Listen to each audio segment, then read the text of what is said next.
Tourism development వల్ల ఇదంతా develop అవుతుందండి. ఇందులో చూసుకుంటే ఈ రాజధాని వైపు ఉన్నాయన్నీ ఇది గవర్నమెంట్ ల్యాండ్సే కాబట్టి ఇదంతా రైతుల దగ్గర తీసుకొని సీడ్ క్యాపిటల్ తీసుకున్నారు ల్యాండ్స్. ఇవి తీసుకున్నారు కాబట్టి చాలా వరకు గవర్నమెంట్ వినియోగించింది. అంతేకాకుండా ఎవరైనా ప్రైవేట్ ఏజెన్సీలకు ఇచ్చినా కానీ పెద్ద పెద్ద స్టార్ హోటల్స్ అవన్నీ వస్తాయి. ఇక అమ్మవారి కనకదుర్గ అమ్మవారి గుడి నుంచి కూడా ఈ భవానీ ఐలాండ్కి మధ్యలో భవానీ ఐలాండ్ ఉంటుందండి. ఇదంతా ఈ ఐలాండ్కి ఒక బ్రిడ్జ్ చేస్తున్నారు, ప్లస్ పడవలు బోట్ షికార్లు ఇవన్నీ ఉంటాయి. నైట్ స్టే అంతా ఇక్కడే ఉంటుంది.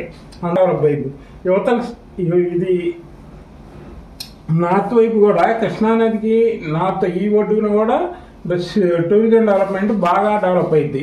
ఇందులో కూడా అమరావతి ఇటువైపు వచ్చేసరికలే ఇటు చెవిటికల్లు మోగులూరు నుంచి ఔటర్ రింగ్ కాడ నుంచి కంటిన్యూగా ఇక్కడ గొల్లపూడి వరకు ఇదంతా కూడా టూరిజం డెవలప్మెంట్ చేస్తున్నారు.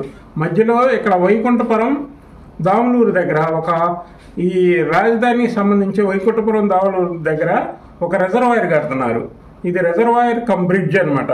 ఈ రిజర్వాయర్లో ఈ రాజధానికి కావాల్సిన వాటర్ అంతా ఇక్కడ స్టోరేజ్ చేస్తారు. ఇక్కడి నుంచే వాటర్ రాజధానికి మొత్తానికి సప్లై అవుతుంది. అందువల్ల మీరు ఈ ఏరియాలో మీరు చిన్న చిన్న ఇన్వెస్ట్మెంట్స్ చేయలేరు. ప్రజెంట్ అయితే ఈ ఏరియాలో చాలా తక్కువలో దొరుకుతున్నాయి. 10 నుంచి 15 వేల లోపు ఇక్కడ గజం దొరుకుతుంది. ఈ ఏరియాలో మీరు ఇన్వెస్ట్ చేయగలిగితే కృష్ణానదిలో రేపు ఫ్యూచర్లో 40 నుంచి 50 వేల పైన మీకు పలుకుతుంది. అందువల్ల మీరు ఈ ఏరియాలో మంచి ఇన్వెస్ట్మెంట్ చేసుకోవచ్చు. ఇది బాగా టూరిజం డెవలప్ అయింది. ఇవన్నీ స్టార్ హోటల్ కాబట్టి ఇటంతా medium hotels, 3 star 2 star hotels, చిన్న చిన్న బోటు షికార్స్ ఇలాంటివన్నీ ఈ వైపే వస్తాయి. అందుకే ఇందులో ఇటు నుంచి హైదరాబాద్ వైపుకి నేషనల్ హైవే దగ్గరగా ఉంటుంది. అందువల్ల ఇటు నుంచి బాగా ఫ్లోటింగ్ ఉంటుంది.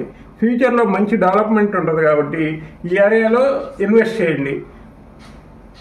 Thank you. Like, share, subscribe.